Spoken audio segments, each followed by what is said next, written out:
नमस्कार। पिछले वीडियो में हम अलाउद्दीन खिलजी के निर्माण कार्यों के ऊपर हम चर्चा कर रहे थे। 1316 ईस्वी में अलाउद्दीन खिलजी की मृत्यु के बाद उसके मलिक नायब मलिक काफूर ने सत्ता को हस्तगत करने के लिए अलाउद्दीन खिलजी के जो ज्येष्ठ दो पुत्र थे,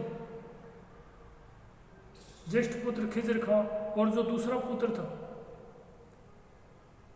उन्हें है वो अंधा करके उनकी हत्या करवा दी और देवगिरी के शासक रामचंद्र देव की पुत्री झट्यपाली से उत्पन्न पुत्र शहाबुद्दीन उमर को सिंहासन पर बिठाकर उसके माध्यम से वो सत्ता को हस्तगत करने का प्रयास किया।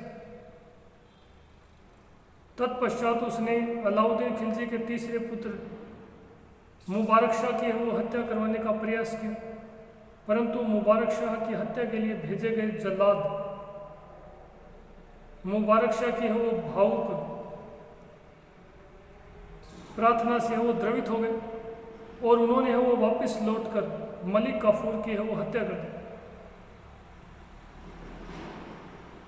इस प्रकार मलिक काफूर की हत्या के बाद कुतुबुद्दीन जो मुबारक शाह है वो 1316 ईस्वी में कुतुबुद्दीन मुबारक शाह के नाम से लगभग 1.5 महीने बाद ही अलाउद्दीन की मृत्यु के लगभग 1.5 महीने बाद कुतुबुद्दीन मुबारक शाह के नाम से खलजी वंश का है वो अगला सुल्तान।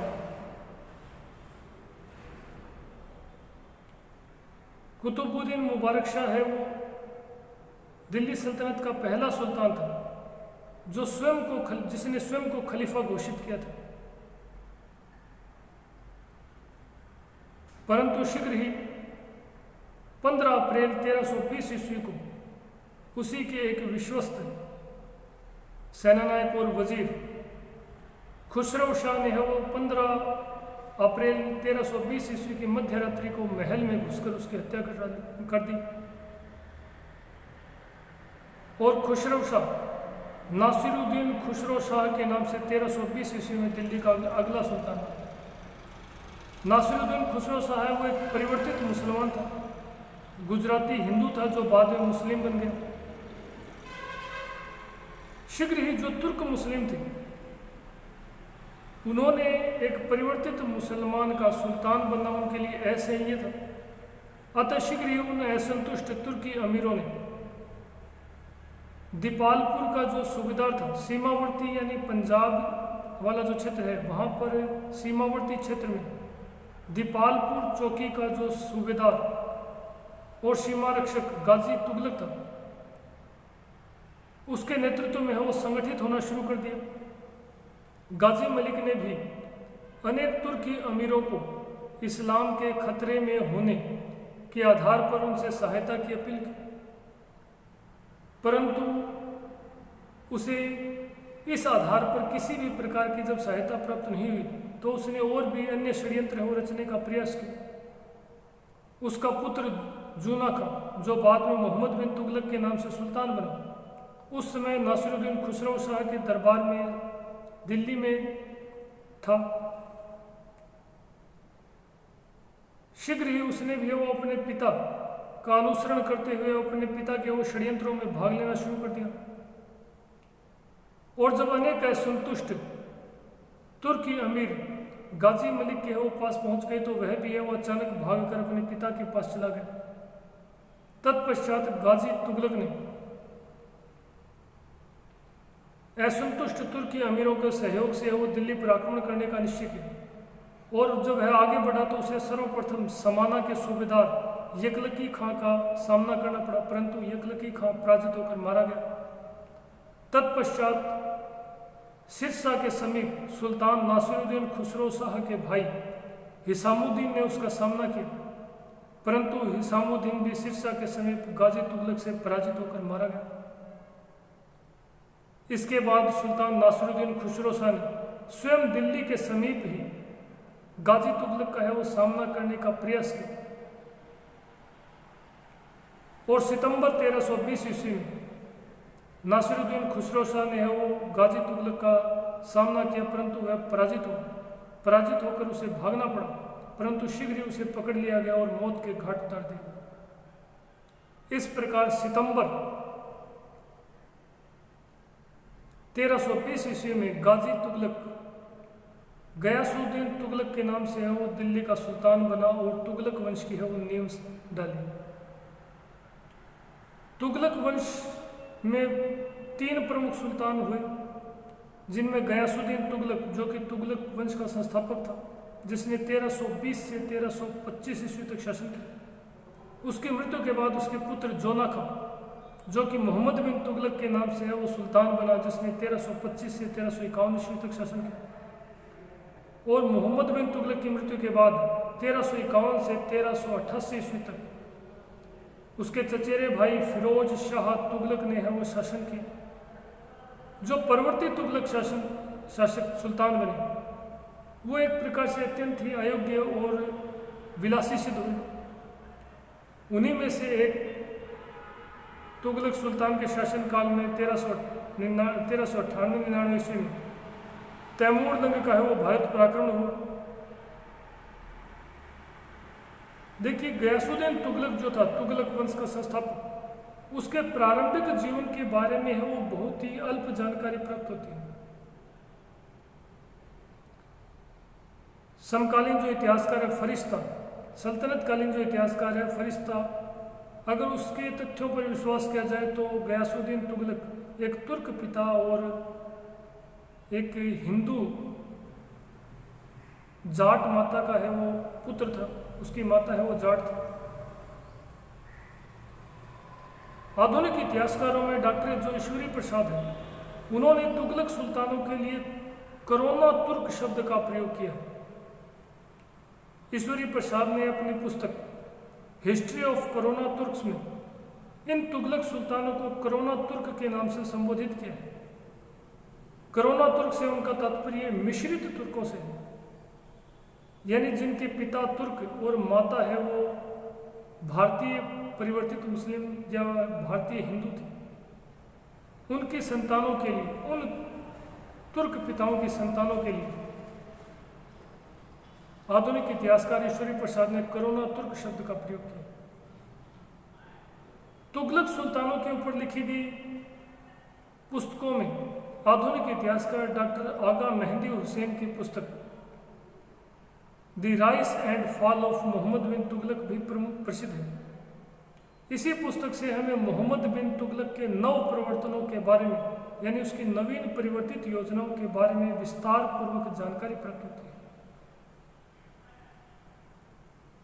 तुगलक वंश में जो 3 प्रमुख सुल्तान थे, जिनमें जिक्र हम कर चुके हैं, जिनके ऊपर गयासुद्दीन तुगलक, मोहम्मद बिन तुगलक और फिरोज शाह तुगलक।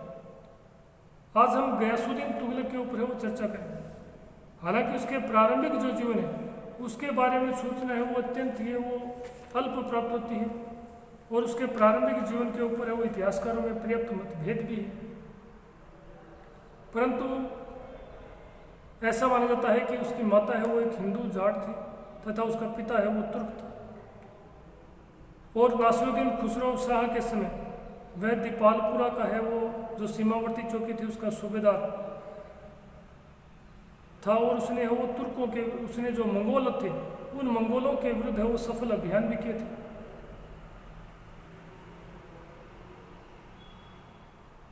गयासुद्दीन तुगलक जो है वो नासिरुद्दीन खुसरो शाह को पराजित करने के बाद